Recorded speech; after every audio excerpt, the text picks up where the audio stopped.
Well, I suppose let's go on and get into it. And as the event kind of kicks on for everyone, they can kind of pick things up. Uh, just to start off, saying thanks everybody for attending and for giving us your time. I wanted to do a webinar type thing that's really more oriented around how we write training and some of the methods that we do. Some people have told me lately that it would be useful to kind of see me walk through a training writing exercise, and I thought, hey, that sounds cool. So we put one together. So I was talking with Ross and some other folks about what that might look like and how it might take shape. And one of the first things that came up is we're going to need to talk about stress index. And I know that a lot of people might kind of know what it is or just kind of know about it on the periphery. But I think we need to kind of get into it in a little bit more detail. So let me get that going. We're going to start there. All right. Is that coming through for you, Ross? Of course, it's going to. Yeah, it's coming through here. There we go. That's better. All right.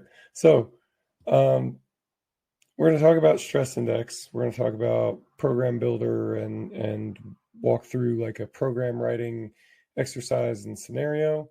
And I hope you guys can take something away useful from this exercise and, kind of see underneath the hood on how I might go about writing training. It's all about making better decisions. So taking note of the systems and like the way that the decisions get made is really the most important thing. So when it comes to stress index, we start off, stress index kind of has its origins for me by kind of noticing a few different things. Now I kind of have two different scenarios here that any of you who have been coaches will be familiar with these types of things, right? Like imagine you've got a lifter who's coming back from an injury. Their strength is, in this kind of rebuilding stage. They've mostly healed from the injury, but strength is coming back, work capacity is coming back. You're not all the way there yet. Now, you're still progressing from one block to the next, or like building, each block builds on the previous blocks, So as you go from the block you just completed to a new block that is going to be a little bit higher in intensity, and let's say you just haven't done that for a long time, and the work capacity that you're bringing into that block might not be the same as the work capacity you brought in last time you did an intensity block. So how do you adjust the training volume in light of all this, in light of, you don't have a direct one-to-one comparison, and you've got multiple variables that are moving all at the same time. Traditional ways of measuring volume, I think, fall short, whether we're talking about total tonnage or counting your total number of reps, or even hard sets has its limitations, which we'll get into more in just a minute. And then kind of the second scenario that I was thinking about is like just a more typical block to block scenario. Say that you're getting ready to go from something a little bit more strength oriented to more of a hypertrophy block.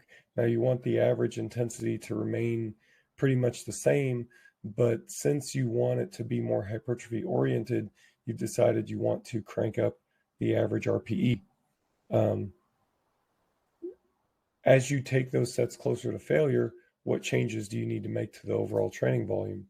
Well, stress index is a way to conceptualize this and give you a concrete answer to those questions. So stress index is a way to measure your training workload more accurately while also accounting for different variables like RPE, changes in intensity, things of that nature.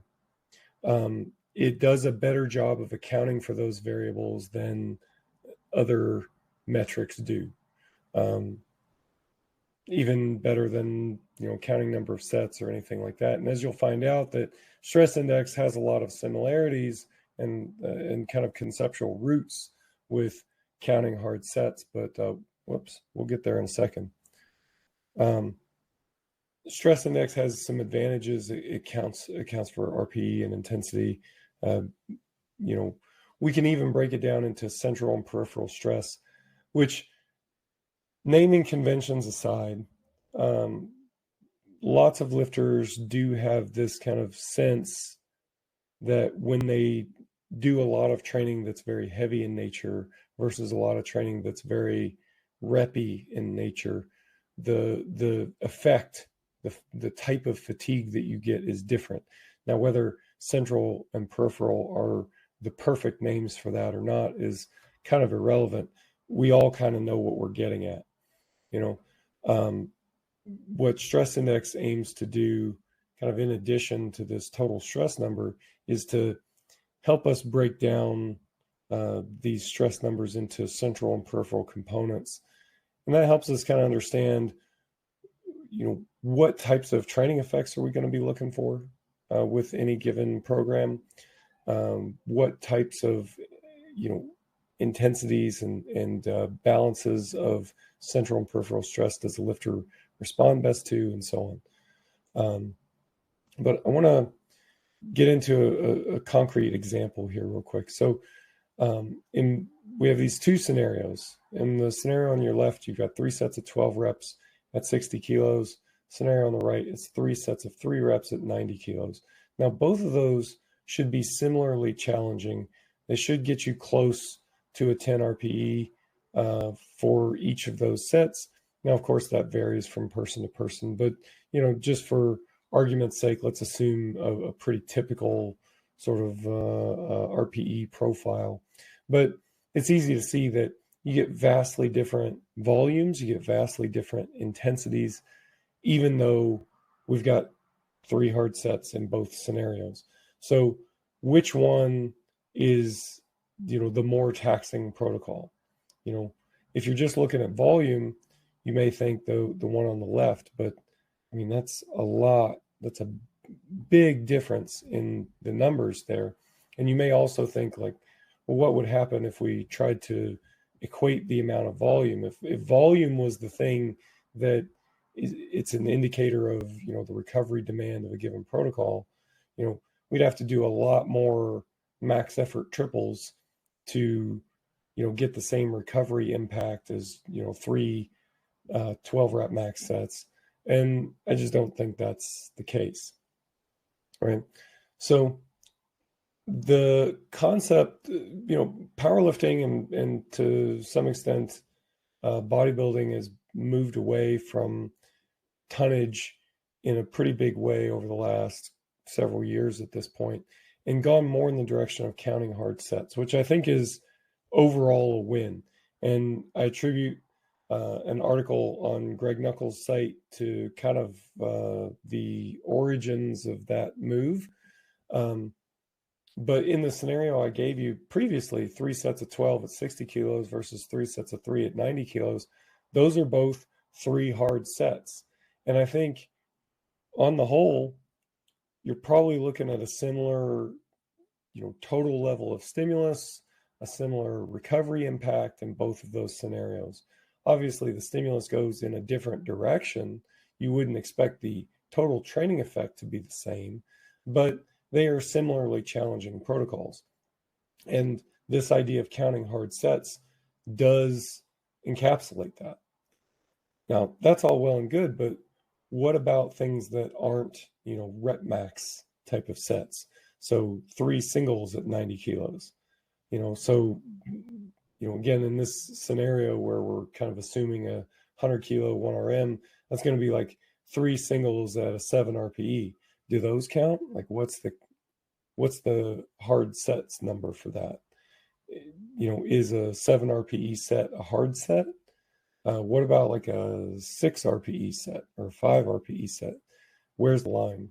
And ultimately, it kind of ends up being, like just the basic concept of counting hard sets leaves a few things in its kind of binary nature. Either a set is a hard set or it's not a hard set. And we know that that's not a great way, that's not a high resolution way to, do all of this accounting.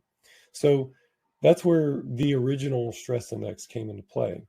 And it was essentially a table that looked like this. It looked at the RPE of each set, and you would count the number of sets in each RPE bracket and multiply it by this stress coefficient that I came up with from, kind of scouring training logs and looking at athlete responses for a long, long time, kind of a ridiculous amount of time, but came up with these stress coefficients and developed this system. Now, this is kind of original stress index.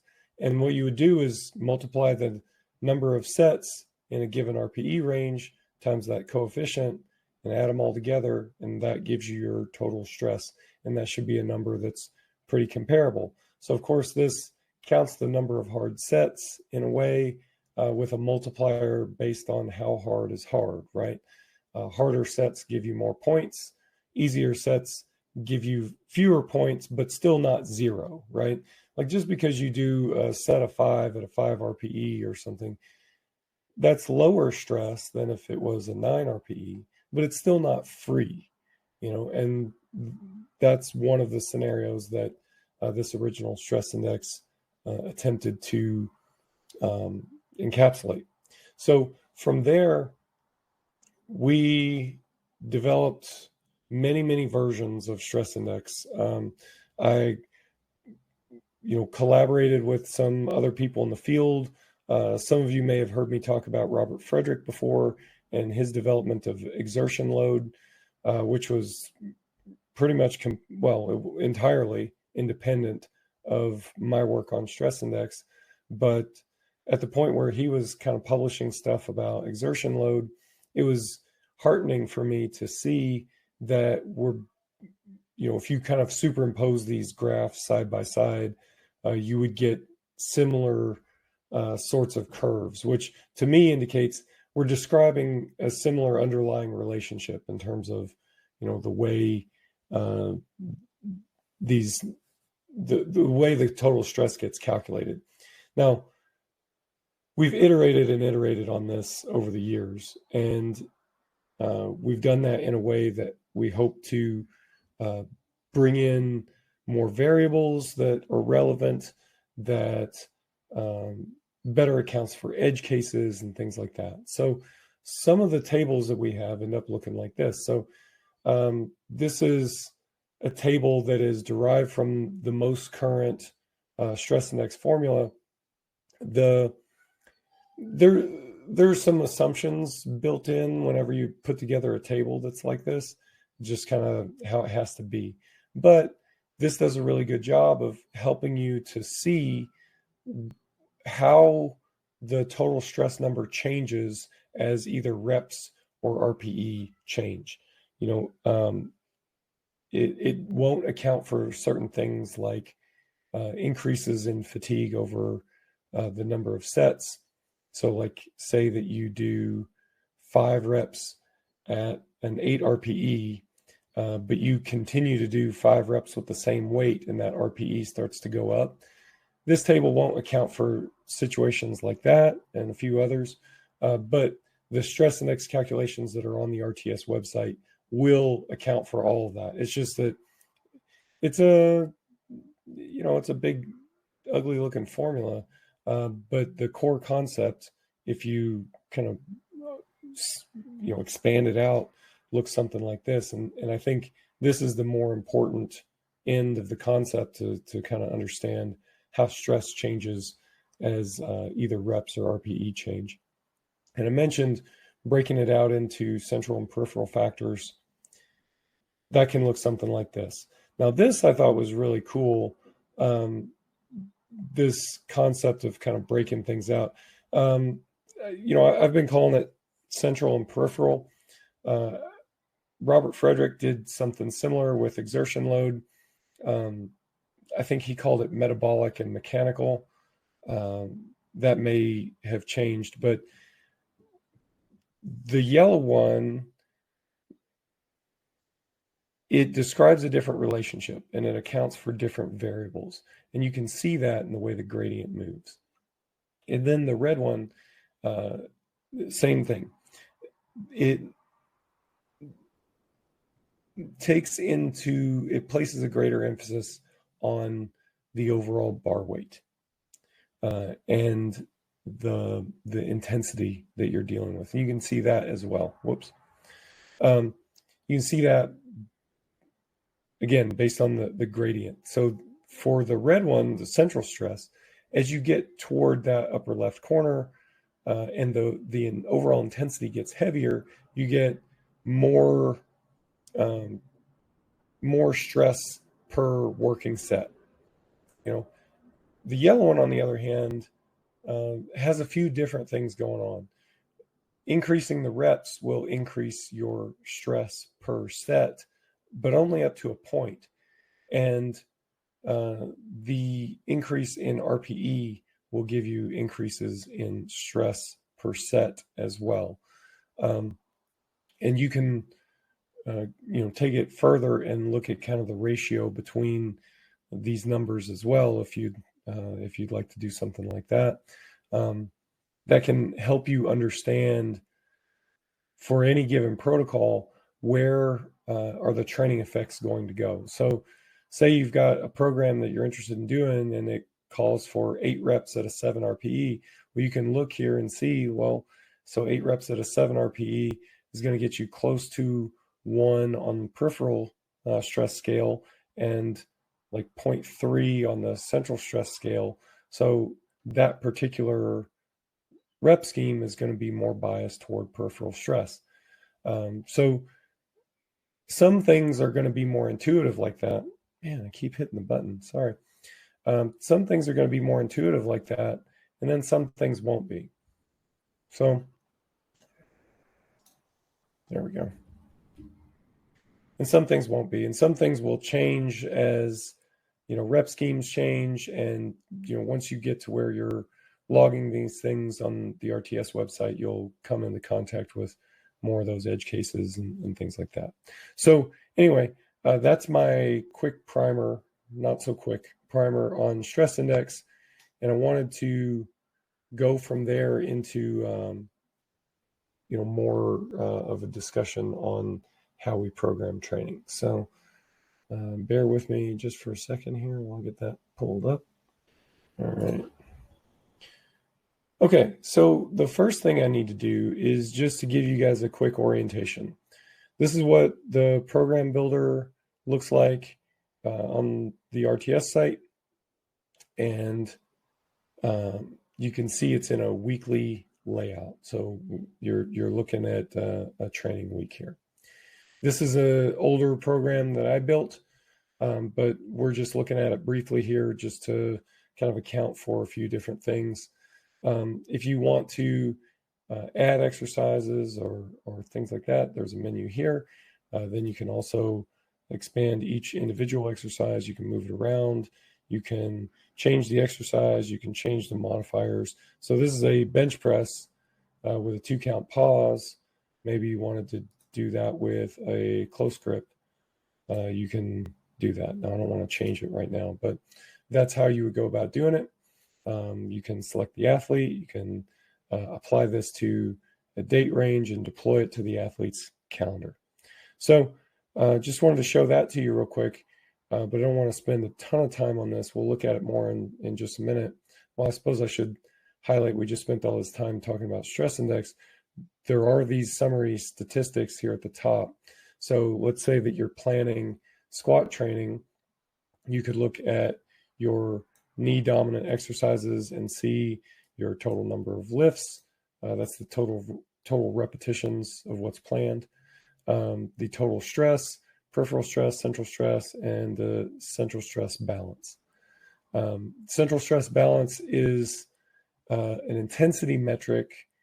It's also an intensity metric that I like more than average percent of 1RM, it's a little bit more stable and is less susceptible to kind of law of averages problems. So we can get into that more later, I think, but I wanted to kind of get into the actual program writing side of things. So as I was kind of thinking about this, I'm thinking, like, what program should I write here? I need a program that is for an athlete that I have a lot of data on, that I have permission to share all these details with, and that I know the answer to any question that might come up during the course of this webinar. So I thought it might be fun to show you guys my own training, and we can kind of go through that. So to get us started, let me give you a little bit of context on my own training. This is the coach's dashboard, and we can look through that for me in particular. So you could go through each of my competition lifts. That's not really relevant for what we're doing right now, although, it would be relevant if you were evaluating a pass block or something along those lines. And you can see prior lift performances and so on. The calendar view will kind of give you a little bit more context and some context on me. In the month of May, I was training and peaking for U.S. Masters Nationals, which occurred here on May 29th. And since then, I've been in a pivot. So for me, the pivot started on June 1st. It ran about 2 weeks, and now we're getting back into a development block. Now, that'll be relevant when we're talking about training stress baselines and things of that nature. But, that's the, essential context of where this is happening in the course of, an athlete's overall program. Then as we go further down, this is a stress index view. We can look at different movement patterns here. So let's look at push patterns and different time scales here with these radio buttons on your right.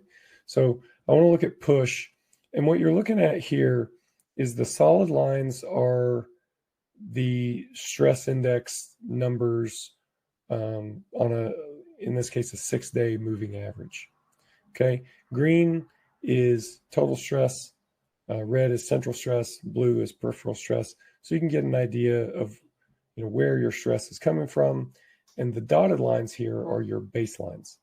You can, I guess the baselines are what gives you additional context. It helps you to understand, okay, my 6-day moving average might be here at, just over 3 stress points per day.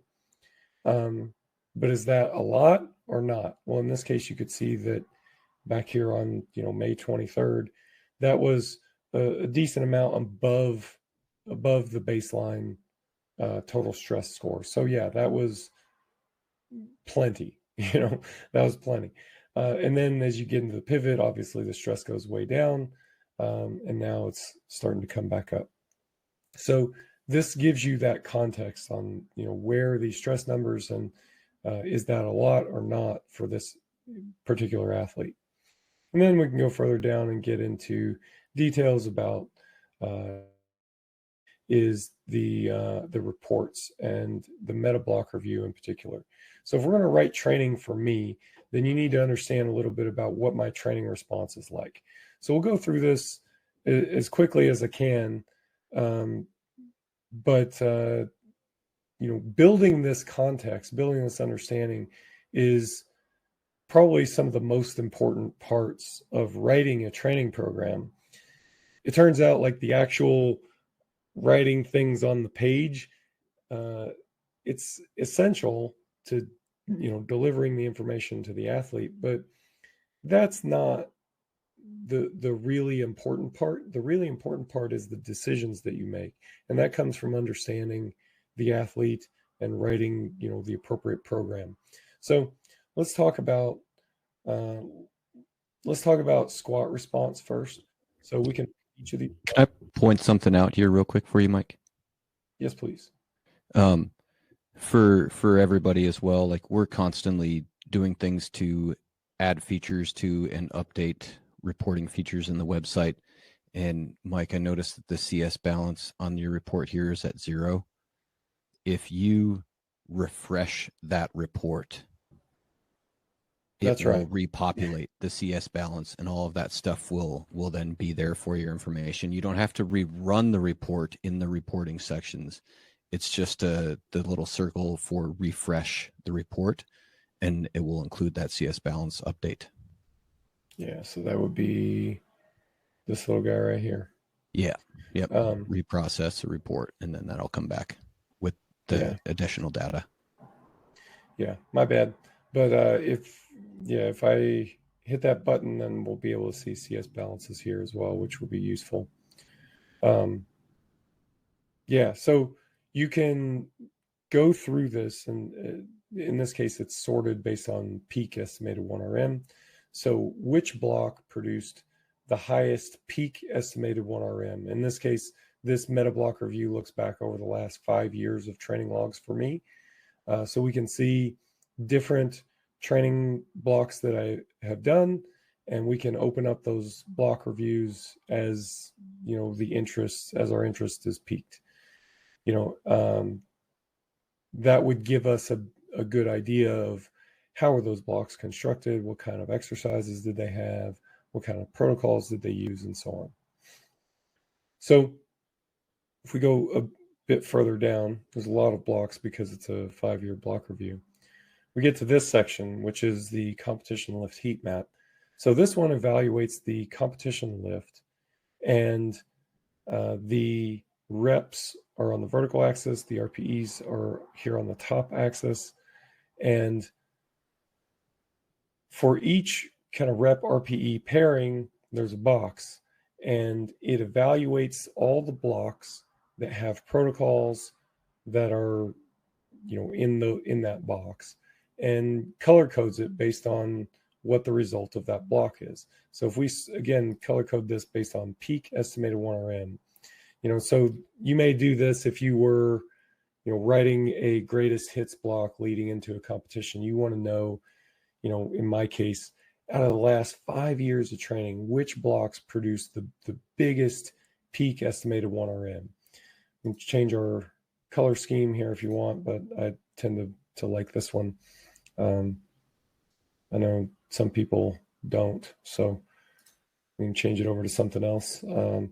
But the idea is that you can look at this, and based on just kind of looking for the warm spots in the graph, you can get a really good idea of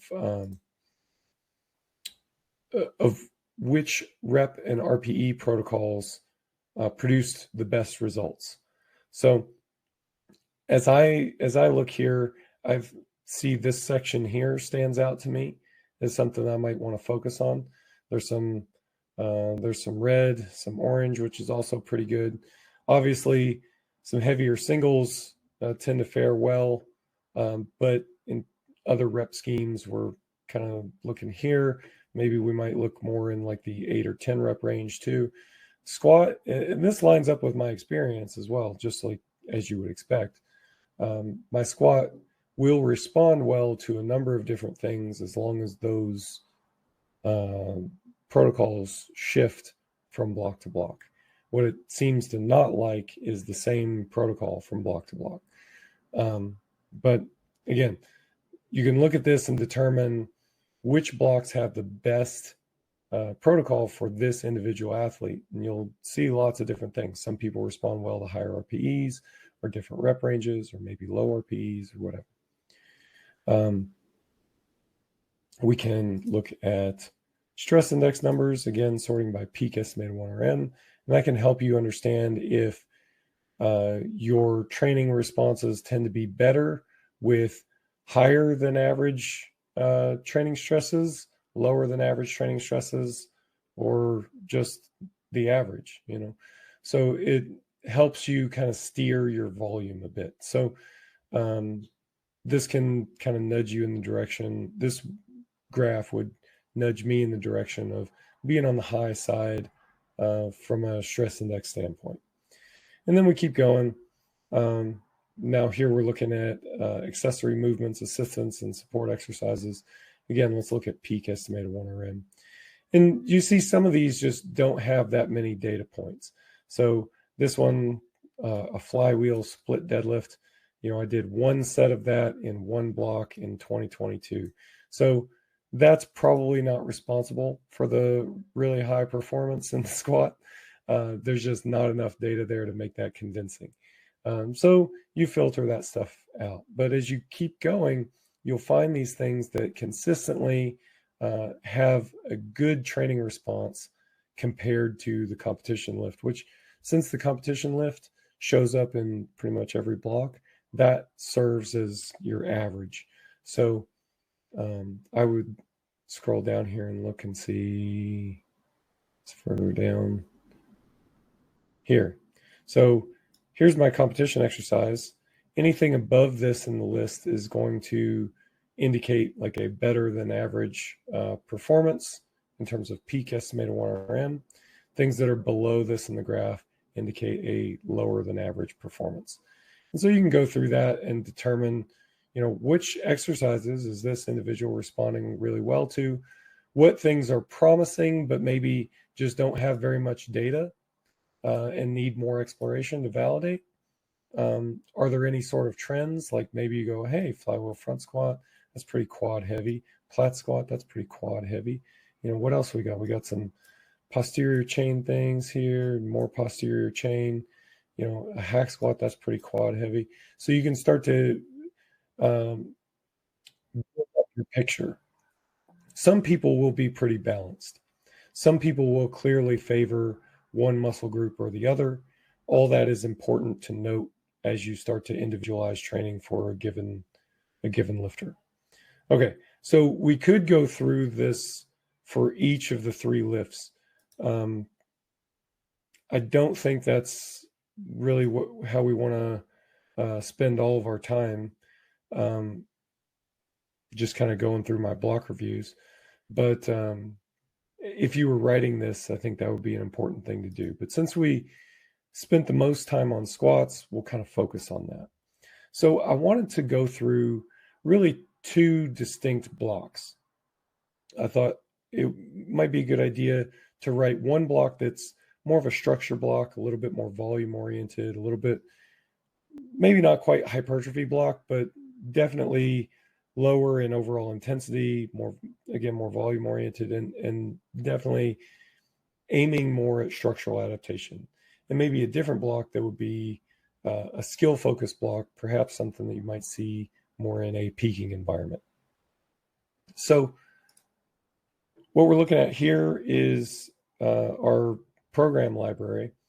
Now we've got a pretty extensive program library that goes for pages and pages, and it's a lot, but we've also developed some tools to help our people sort through these programs and kind of make sense of things, even if you don't kind of have it all memorized and know kind of the program that you're looking for off the top of your head.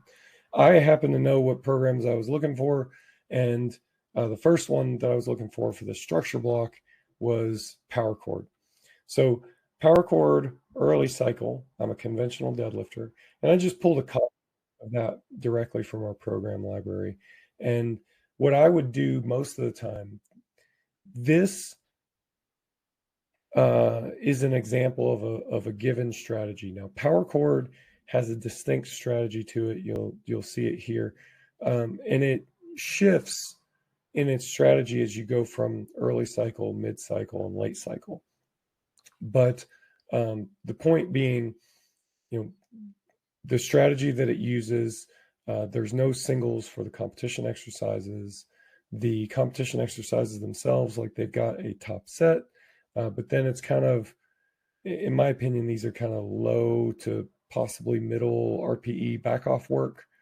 And then the early cycle for this strategy, you see more like low specificity things in the non-competition movements. So we've got close grip incline, we've got belt squats and Bulgarians, and more Bulgarians, and stiff leg deadlifts, and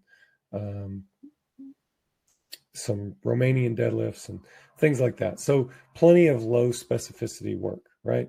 So what I might do if I'm writing a training program, again, for me, and I'm thinking, hey, I want a structure block. I want something that's lower in specificity and, something that's going to skip out on singles and the competition exercises and so on.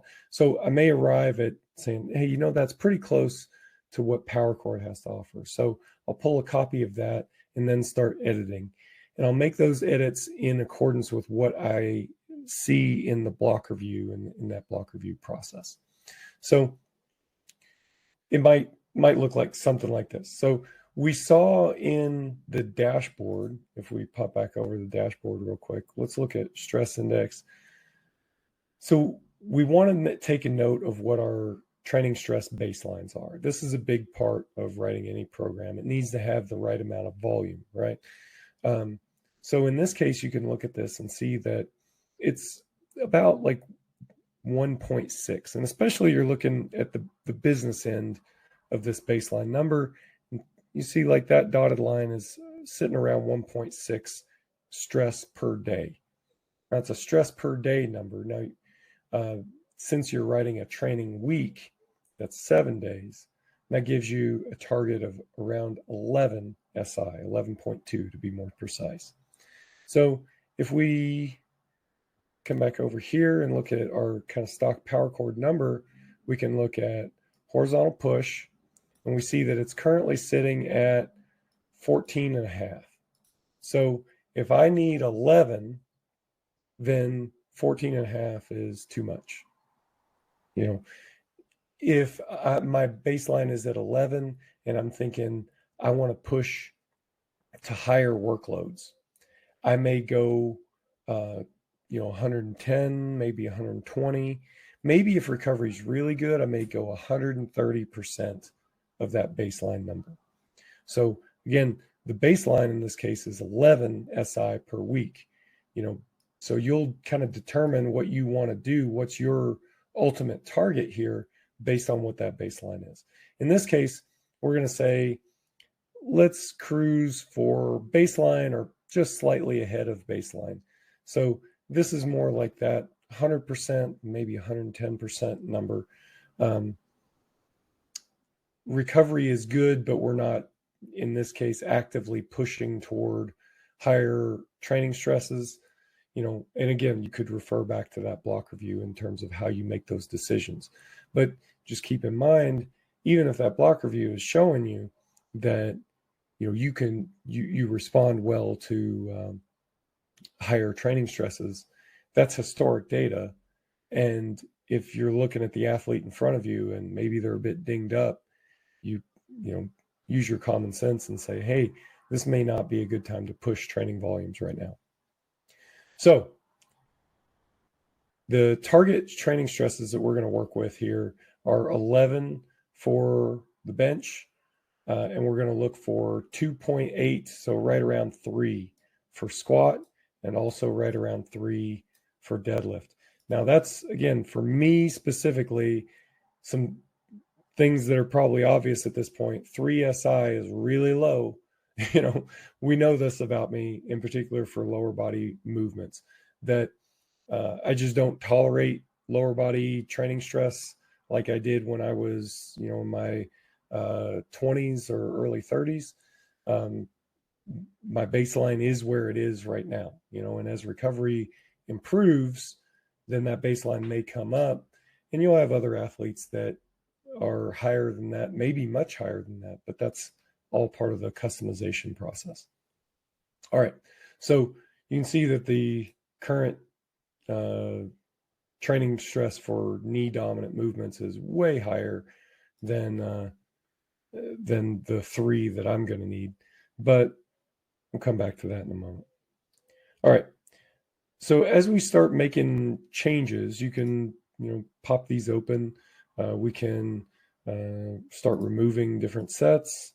If we don't like this, we say, okay, this whole MyoReps protocol, maybe I'll get rid of this whole thing.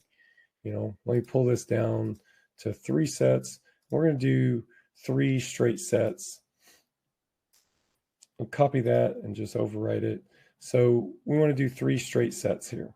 And instead of 15 reps at 9 RPE for all of them, we'll do 15 reps. We'll keep the reps the same, but then, yeah, we'll just do like this right here with a small load drop.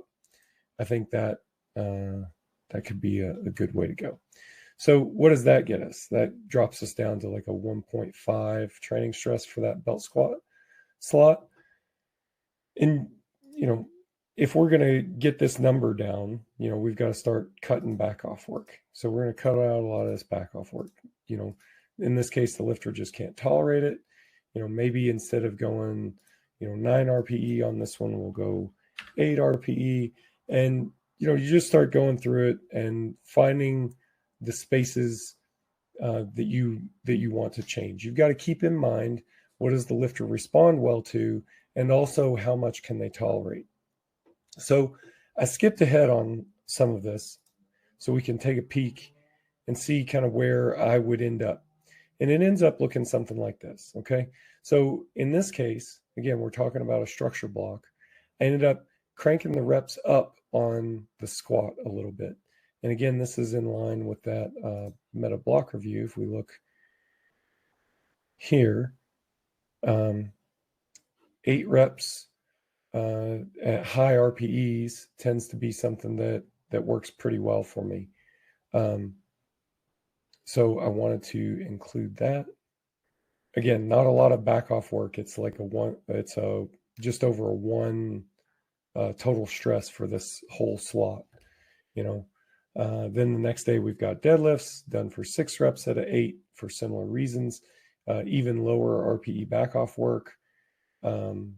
Swapped out for leg press on the accessory movement. Again, referencing that Metabolic review, looking down here at the accessory and support exercises, we can scroll down and, it doesn't take you very long to find leg press, shows up that has reasonably robust data.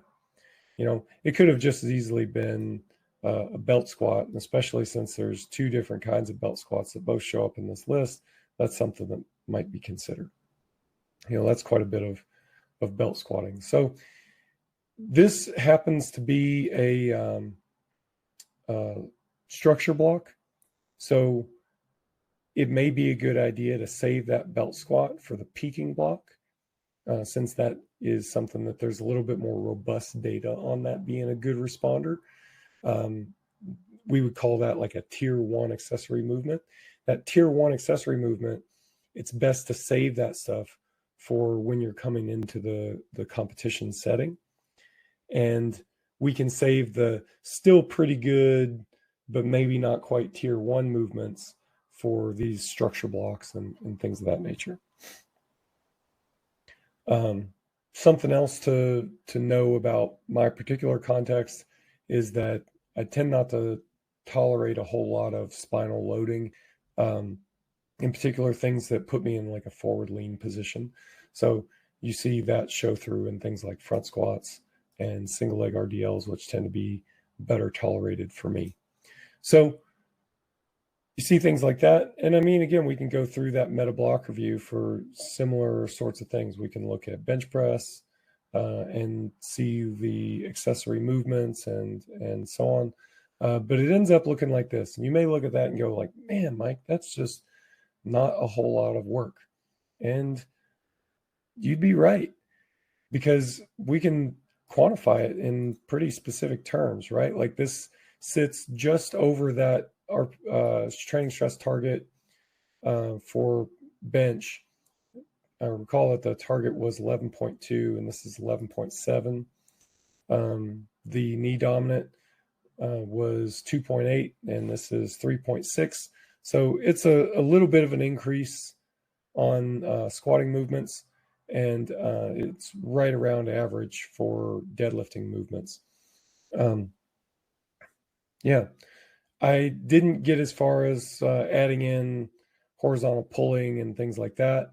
And I know one of the questions you guys are going to have is around accessory movements. How does accessory movements factor into training stress? I would advise you to think of your accessory movements as like batteries of movements, right? So think about bench press, for example. Let's imagine that instead of this cambered bar one board bench, we wanted to do isolation work instead. Maybe we would have pec flies, front raises, and tricep pushdowns. So we're hitting all the prime movers for the bench, pecs, shoulders, triceps, and we get a stimulus to all three of those. And I would kind of think of doing it that way, and it makes the overall stress index calculation a bit easier. All right, so that's the structure block. I thought it might be interesting to look at the peaking block as well. So let's look at. Can I add one thing in here, Mike? Yeah, please. Yeah, I was just thinking about too, just to point out to people listening that when you arrive at those working loads or working stress loads, and they don't seem like a lot, and they seem like less than what you used to do. I would just like to add and point out that that's one of the things I've discovered in my training as well, is that I, even into my 40s, hitting all-time PRs, I'm responding better to a little bit less work.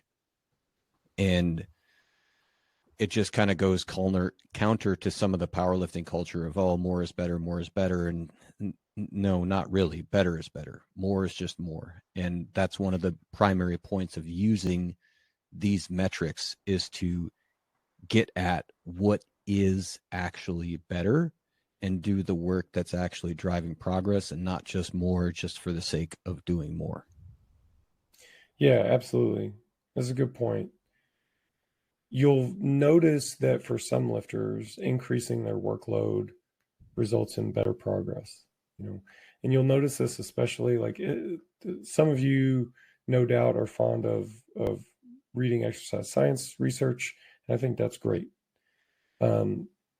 Just keep in mind some of the potential biases that can creep into information like that, and again, the individual differences in play, right? I think it's not controversial to say that, early in a lifter's program, you may notice that their work capacity is increasing, and you need to increase their training loads to compensate for that, to get them an appropriate stimulus, And then later in a career, what you're describing, Ross, and what I've experienced and lots of other masters lifters have experienced is like, look, we got to dial this back, and it kind of comes in the frame of like, take care of your recovery. And it's that, but that can sometimes feel weird psychologically for lifters. So what I found is helpful to me is, again, kind of pulling this this metabolic review, and looking at this chart. So for where I'm at right now, for the squat, I suppose, I'm noticing that I'm getting better responses. Most of your blocks are going to be average training stress, but if you look, this is in peak estimated 1RM order. And here at the top of the chart, we see some that are a little bit above average in terms of overall workload for the squat. And then if we go down, there's still some here. And if we go further down, now we're seeing some that are below average workload for the squat over the last 5 years. So that would suggest to me, one, these numbers, with how low these numbers are, maybe this was kind of in the beginning of my return. You can absolutely drill into this further and look at individual block reviews and answer all these questions, go as deep into the data as you want. But like what this would suggest to me, just on a surface reading, is maybe Mike is still in a position where nudging those workloads up would be a good idea, at least for the squat.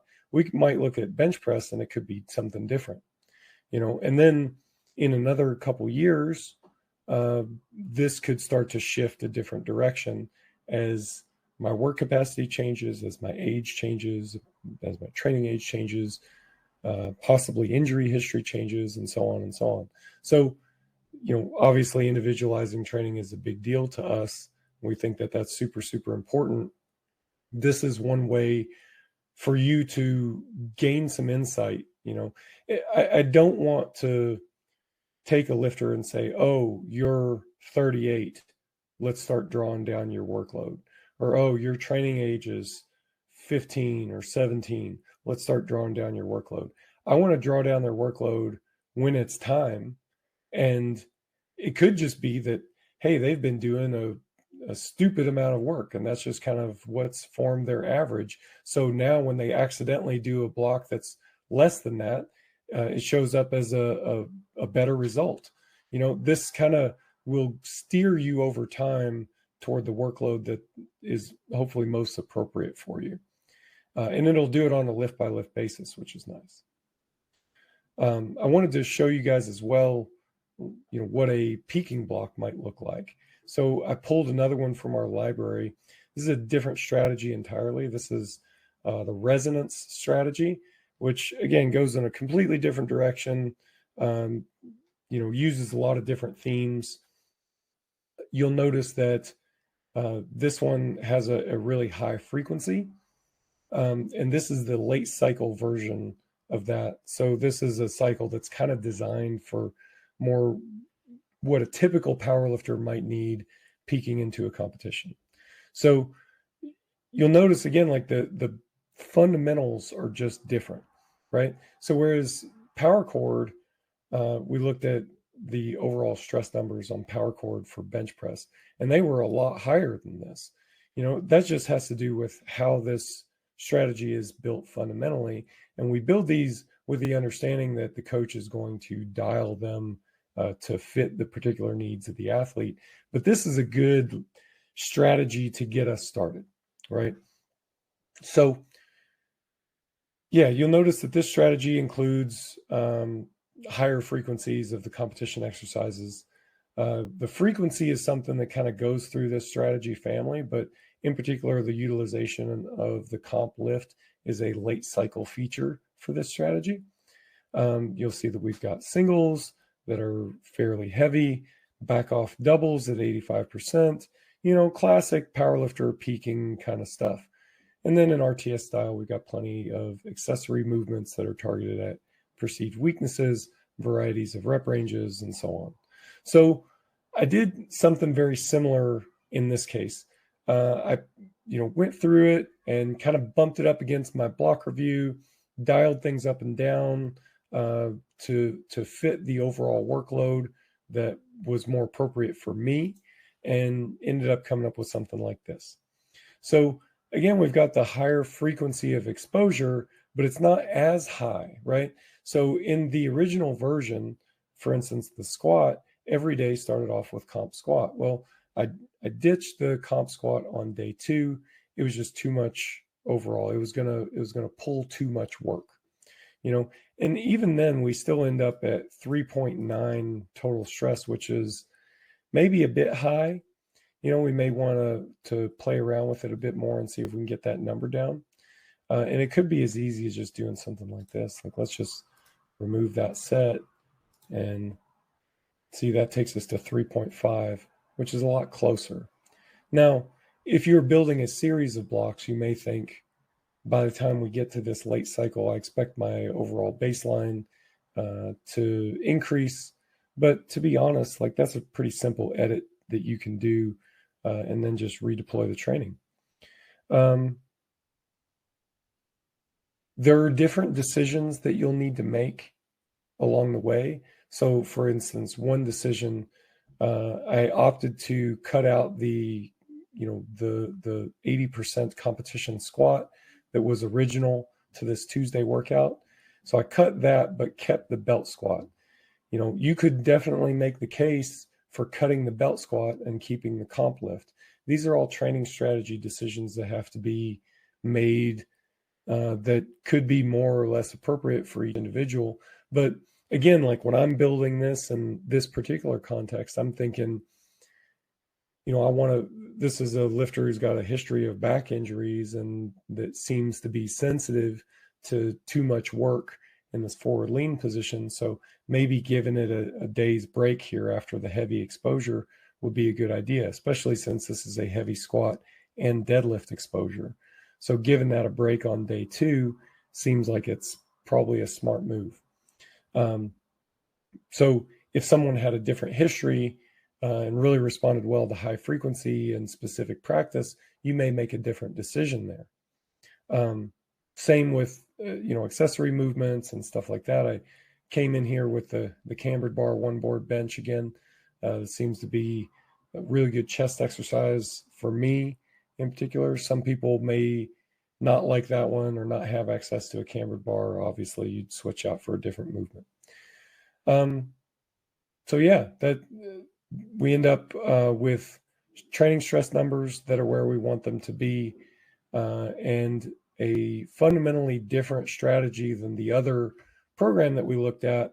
But again, it's tailored to the capabilities of the lifter that we're writing it for, despite being a completely different strategy, completely different intensity, completely different RPEs and exercise selections, and so on. But it's still something that even if you had never tried this strategy, even if this was total just exploration, you would have a very reasonable belief that this is going to be an appropriate workload, at least, that you're not going to come in way too hot for this individual.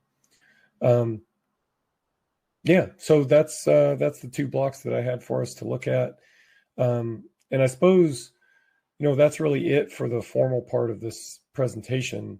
And we've got some time slotted for Q&A. Just pausing briefly, if you guys have questions, it looks like some people have been throwing those in the chat already. If you've got questions, please do throw those in the chat. And while you're doing that, I just wanted to say briefly that all the tools that we're looking at today, the dashboard, the block reviews, the program builder, the library, all this stuff is all part of the RTS Training Lab. Training Lab members already have access to all these tools. So if you're a Training Lab member, this is all there for you already. If you're not a lab member, you should definitely sign up. We've got a 14-day free trial for that. And while you're in the lab, don't forget to check out the community pages. We've got just a ton of free resources. We've got programming tutorials. We've got training theory discussions where we talk about this skill structure, metabolism thing, and tons of other topics. We do office hours with subject matter experts. Maybe it's injury rehab. You or maybe one of your clients has an injury. We do, instructions on biomechanics, form reviews, and things of that nature, nutrition, a bunch more stuff. Honestly, it's a pretty crazy amount of value.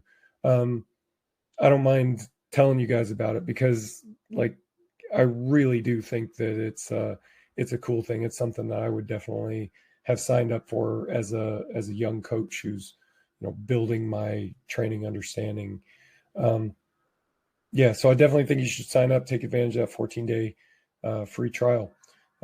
So that's what I've got. Let's get into the Q&A. First one to start with, Mike, is how do you start up with a new lifter where you don't have baseline data? Where do you start with them, and how do you determine this baseline?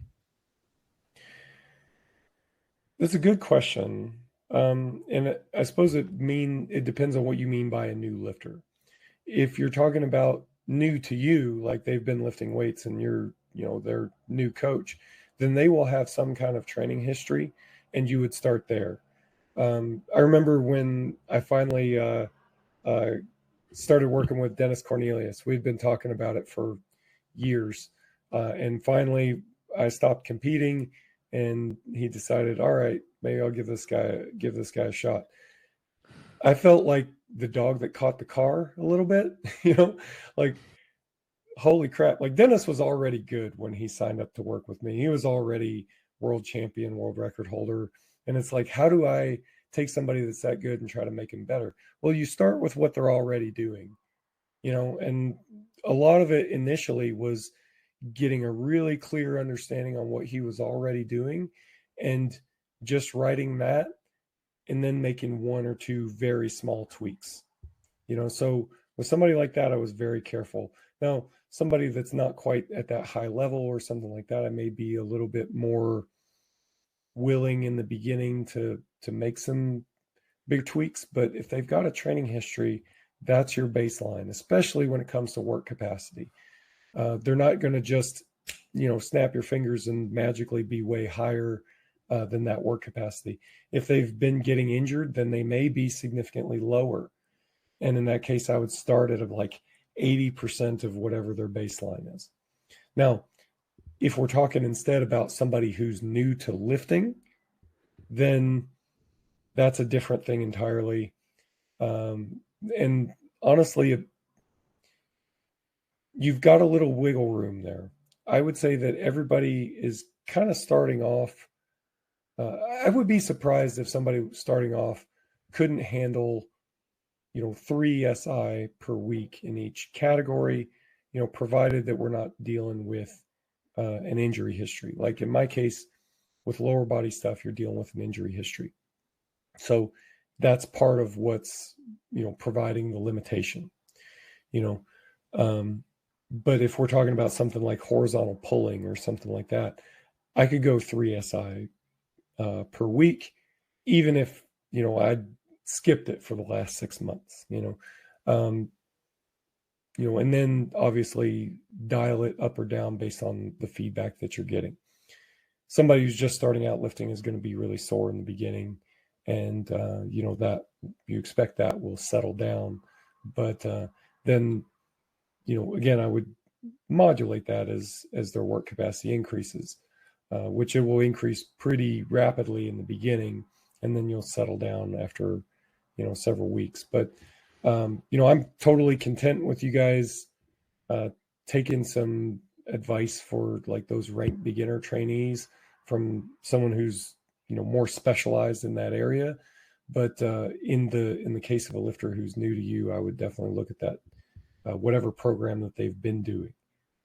I would agree, and just to add a few different points to that, Mike. One way to kind of pinpoint a number, what we've done and some other coaches have done, is have a lifter log what they did last week into the training log, and then you can run a report on that training week to see what the stress index was, and that can give you a target. And I also think it is, generally speaking, easier to build up than it is to start too high and have to take a step back. That's usually easier for a new lifter to handle from a mental perspective. A lot of times, if we have to take a big step back, they might have some hard feelings about that now that's just another hurdle that we have to try to overcome before we can start to build back up. It's a really good advice on using the tools to do the math for you so you don't have to. Yeah.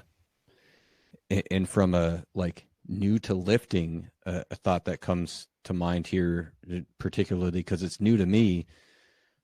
Rosalie, my 9-year-old, recently has committed to doing a meet with Vanessa, with mom.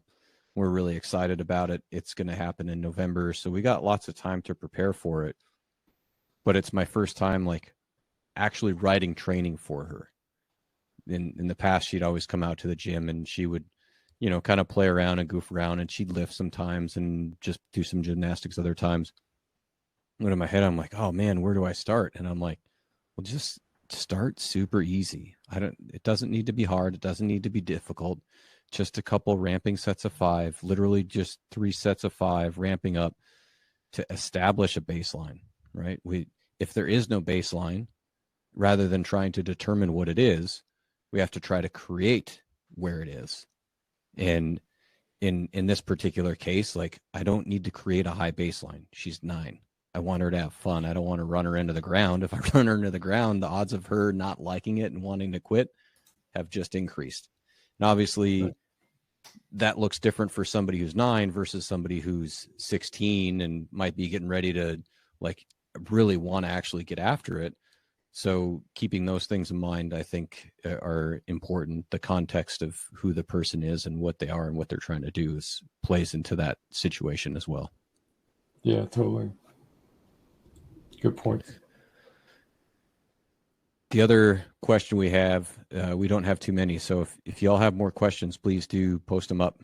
The other one we have to work through is, I'm currently working with somebody who just signed up for a meet 8 weeks out, and we're in the middle of exploring peaking. Currently, they're doing a slightly modified Thorns LC, but I don't know where to go from there. Fortunately, they just started Thorns, so in theory, we could just ride the block, pivot, and then point at a peak. In theory, Rose's LC could work as a peak block, but with the lack of context for how they peak, I am a bit stuck on the next steps. They've been working together for 4 months now at this time. All right, let me turn the screen share back on. All right. So Thorns LC. Let's look at the conventional version. Just pop this open real quick. Now, I won't make any edits to this, but this can just kind of help everybody understand what it is we're talking about. They may have made additional changes to this, like we were saying, that it all needs to be dialed to the individual. But this is kind of what the stock strategy is all about, and kind of what the theme is, right? So we've got our single on the comp lift, followed by some heavy triples and some back off work. And you can kind of see the themes in terms of exercise selection and the distribution of work across the week, right? So steer me if I'm wrong on this, Ross, but the question is essentially like, okay, we're doing this, sounds like the second to last block, and we're wondering where do we go from here on the last block heading into competition. In most cases, yes, I'm thinking I'm probably not going to drive this top single very much heavier unless they're less experienced and they just need, they'd have to be fairly inexperienced. And I know that's a little bit unusual. Like a lot of people are used to hitting, very heavy singles, maybe 2 weeks out from competition. They essentially max out, 2-3 weeks out, and feel like that gives them some confidence leading into the competition. I don't really do that. I mean, I suppose you could, but I don't really do that or advocate for it, because if you're taking this single is going to be, a bit heavier than your opener.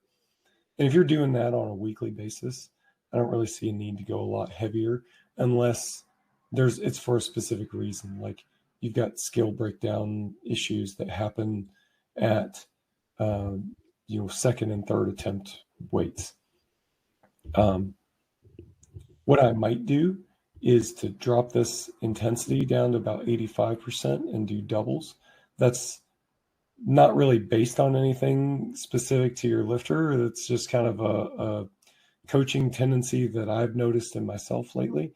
I like this protocol where we'll do like a top single at 8 and then 85% doubles. And that seems to serve nicely in the final block going into the competition, at least if you're in an explore mode and, you don't have other ideas to try that's going to steer you in a different direction. Some other things to watch out for. Thorns late cycle is on the whole high intensity. So since I didn't pull this into the other generator, it's not giving me the total stats for it. I have a mic. I can help with that. Well, I'll just make a copy real quick. Yeah, that probably works. should have done that. Probably should have done that initially, but there we go. Cool. So let's look at some of these. So CS balance is 97.8, 101, 103. Now, if you haven't spent any time looking at CS balances, those numbers might not mean a lot to you, but those are extremely high. Those are really high intensities. So if your lifter responds well to Thorn's late cycle, that would be one of the main things that I took away from that, is like, man, this lifter likes high intensities. I mean, if you take a look at it in total, right? Like we've got some high intensity, high RPE squatting work here. And then this is like the highest rep squatting work that gets done in the whole block, which is just eights, you know. And then we've got pin squats, which is another top single followed by triples. So it's just a lot of intensity. So if they respond well to this, then I would probably come off of that a little bit because I can't imagine, really shoving it even further in that direction. But if they're responding well to it, I would maybe follow that up with another block that's not as high as this one, but also pretty high intensity. If they don't respond that well to this, then that would also steer me pretty heavily. I think this CS balance number is a strong indicator in this case. That may steer me in the direction of, what happens if we drop that down considerably and look at something more like power chord late cycle or something like that. To add a little bit too with the Yeah, question talking about in theory going to Rose's LC, if this block with Thorne's LC works well, going to Rose's LC, the CS balance of Rose's is very similar to Thorne's. The protocol, a lot of Rose's LC and Thorne's LC are very close, and it's not to a surprise because Thorne's is a derivative of Rose's. About the only difference really is in Rose's LC, there's doubles at 90% right. as the protocol for squat Right. and deadlift. The bench press is the same, and there is one or two other differences in the SPE slots. Otherwise, they're the same. So if you were to follow it up with Rose's LC, you'd probably need to make some modifications so that the stimulus is adequately different enough. And from a training organization standpoint, that doesn't necessarily mean that the CS balance needs to be wildly different. That just means the exercise selection ought to change and the protocol needs to change, but the CS balance in theory doesn't necessarily have to change. It could still land at the same CS balance with a different approach. Yeah, totally. And just to follow up again, I mentioned another strategy, power chord. If you're not familiar with all these strategies, we have a resource that's in the training lab that helps you sort through these. So if you knew that you were looking for another strategy that was high intensity, maybe a high CS balance, and say that there was another feature that you wanted to look at that maybe comp lift a single at 8 RPE, you could sort through the library and find strategies that include those features. And that way you could kind of narrow it down and maybe discover a new strategy that you haven't tried before, or find a strategy that gets you pretty close to what it is that you've got in mind, what it is your athlete's going to respond best to as you come into that peak. Yes, there's that. There's the strategy selection guide that can help with that. And there's a ton of office hours offered every week in the training lab amongst the RTS coaches that were readily available to help guide any of that. And if you're not able to make it to an office hour, you can always post up on the community board, and people are more than happy to help lend a hand of support and ideas. Yeah, it's a good point. So, for anybody who's not aware, as far as the office hours go, we've got a calendar. All these things are scheduled on the calendar. It's already there for you. No need to make any appointments or anything. You just find one that you like and you just jump on the call. RTS coaches run office hours, so we can talk about programming, exercise selection, strategies, any of the stuff that you want to talk about. Or, as I mentioned earlier, you've got issues with an injury, or you want to know how to manage your weight cut as you get into competition season or something like that. we have specific office hours to help with those as well. Yeah. One other thing that Theo pointed out in the questions, that he said this particular lifter responded well to Orcs and Fortress EC. So just thinking about the context and content of those strategies compared to Thorns LC, is it sounds like that lifter has a fairly broad range of stimulus that they'll respond well to. If they're responding well to Thorns LC and did to those strategies as well, they're different enough that it makes it easy when a lifter has a broad range of what they'll respond to rather than a narrow range, and you have to go hunting and finding for this just one little thing that works. I know I feel fortunate about that. I typically respond well to most all type of training. Obviously, I peak a little bit differently and need some intensity, but as far as like having a rate of gain, it takes some. I don't even know what word to use, but it takes some weird training to not have a response to, for me personally. Yeah. As long as you get the total workload in the range where it needs to be, then you're seeing some good results. Now, like you pointed out, not everybody is exactly that way. Different people have a broader or narrower range. Yeah. But I'm thinking too, like for this person, if they've tried like several of these named strategies, right? Like we've looked at Orc, we've looked at Fortress, which Fortress EC. One thing that I thought of, both of those that were mentioned don't have any top singles. Right. So that may be something to look at. But if we've done a number of these named strategies, I wonder if there's enough to start looking at a Metabolic review. If they're logging their training and doing that consistently, then it might be worth looking at that. Usually by the time I've got an athlete that I've been working with for 6 months, but there's enough there to at least pull a meta and look at it. It may not be fully fleshed out. And I would say fully fleshed out is like 2 years in. Not that it takes 2 years to find productive training for an athlete. Usually that's not the case at all. But by the time we hit 2 years, I think I've got, pretty full context on what a lifter is responding well to and kind of the range of their response types. We've tried a lot, they've adapted a lot, and we can get a really good idea of what's going on. But usually by the time we hit 6 months, there's plenty there for it to be useful to have a look. Definitely don't get overly married to what you find in that, like still do your explorations.